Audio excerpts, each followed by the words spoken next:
शहर की आखिरी गली का आखिरी मकान, राम भरोसे जी का घर। ये घर अब बस एक पुरानी याद की तरह खड़ीदहा है, जैसे वक्त की रफ्तार से बहुत पीछे छूट गया हो। उम्र 70 पार, बदन में अब वो ताकत नहीं, दिल में वो उम्मीद नहीं, चेहरे पर झुर्रियां और आंखों में एक गहरी थकान, जैसे हर दिन एक बोझ बनकर गुजरता हो। उनकी दुनिया 2 कमरों तक सिमट गई थी।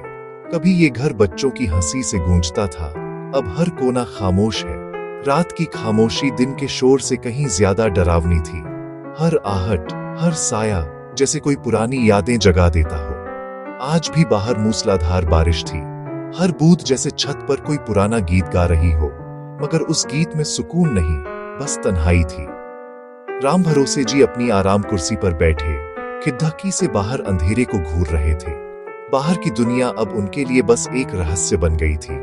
उन्हें लगा जैसे कोई साया दरवाजे की तरफ बढ़ रहा है। दिल की धड़कनें अचानक तेज हो गई, जैसे कोई भूली बिसरी दस्तक फिर से सुनाई दी हो। वो उठकर दरवाजे तक गए, झांका, पर वहां सिर्फ बारिश थी और सन्नाटा। बाहर कोई नहीं था, बस अंधेरा और भीगती हुई रात। लौटकर कुर्सी पर बैठे, लैंप की रोशनी में उनके चेहरे की हर लकीर एक अनकही कहानी थी। उन कहानियों में इंतजार था और अधूरी ख्वाहिशें। पत्नी शारदा को गुजरे 10 साल हो गए। बेटा रमेश अपनी दुनिया में मसरूफ।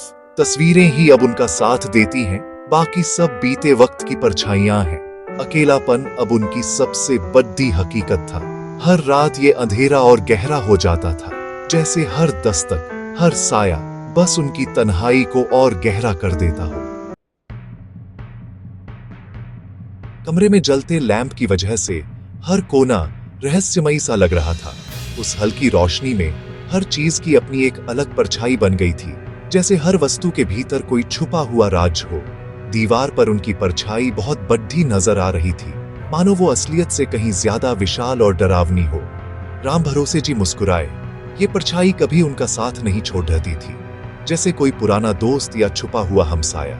कभी कभी वो अपनी परछाई से ही बातें करने लगते, जैसे उसमें कोई और इंसान छुपा हो, कोई ऐसा जिसे सिर्फ वही समझ सकते हैं। आज रात परछाइयां कुछ ज्यादा ही अजीब लग रही थी, जैसे हर दीवार पर कोई कहानी लिखी जा रही हो। बिजली कड़कती तो परछाई गायब हो जाती, फिर लौटती और भी गहरी होकर, मानो अंधेरे में उसकी ताकत बढ़ा गई हो।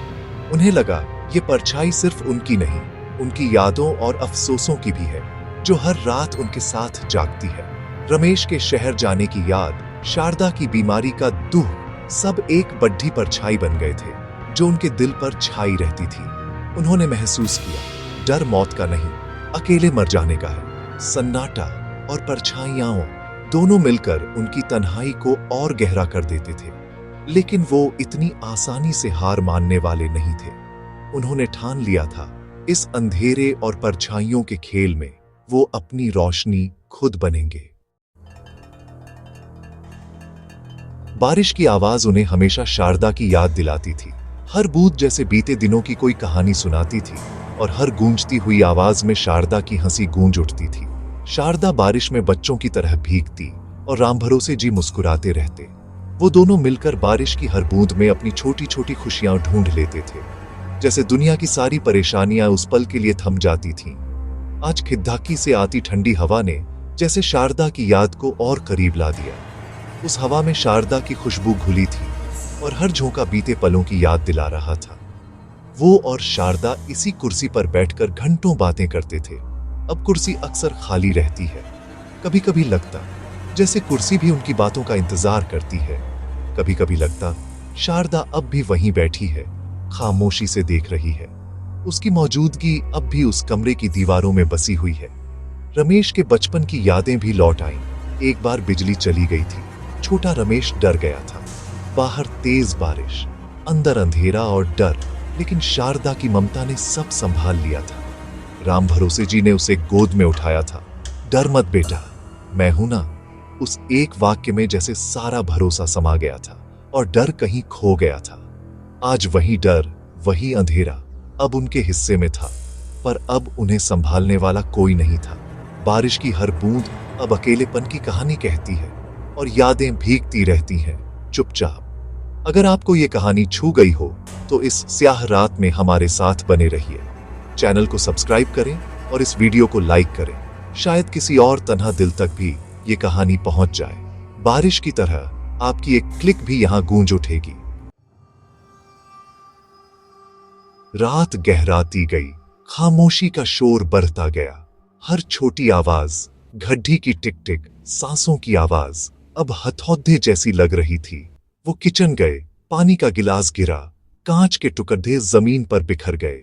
हर टुकड़ा जैसे उनकी बिखरी जिंदगी का हिस्सा था। एक टुकड़ा उंगली में चुभ गया। खून की बूंद ने एहसास दिलाया कि वो जिंदा है। दर्द ने उन्हें हिम्मत दी, पट्टी बांधी, कांच समेटा, जैसे अपने डर और टूटन को भी समेट लिया।